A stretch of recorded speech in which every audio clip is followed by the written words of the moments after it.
When it comes to choosing a new paddle racket, there are lots to consider. Now, I'm going to make a couple of assumptions. The first one being that you've already been playing paddle regularly, so you're looking to upgrade and get yourself a better quality racket or one that suits your game more. The factors you're really going to be paying attention to are the shape, the weight, and the material. And I'm going to quickly go through all three and explain the types of things that you might be looking for to match your game. So firstly, the shape.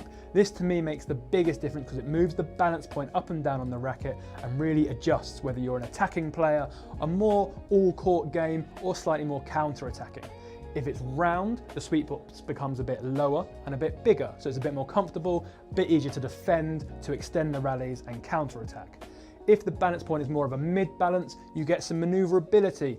Nice if you're a tennis player and you like to come forwards and volley, or if you like to do a bit of everything. You get good power, but you also can control the ball too.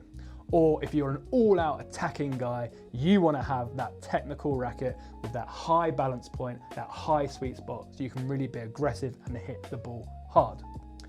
Now, as well as the shape, we also have to consider the material, and this is the face of the racket.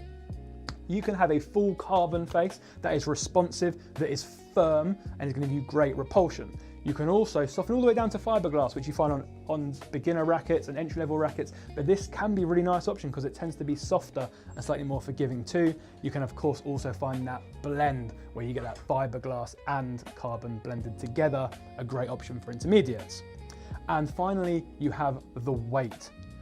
A higher weight, you get more mass. You swing that racket fast, you're going to get more power, you're going to get more out of it. Equally, if it's lighter, more manoeuvrability. You can move it around quicker, you can react fast, you can flick and get out of trouble when you need to.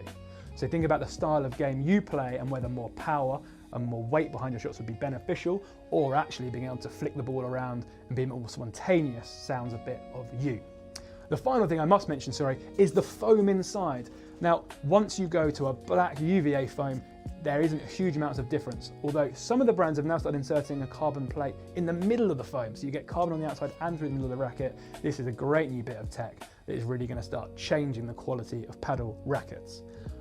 It's a lot to understand, it's a lot to choose, which is why we are here. We are specialists, we are here to help you understand your own game and make sure you get the right racket. And of course, if you're like me, you can just choose the one you think looks the coolest.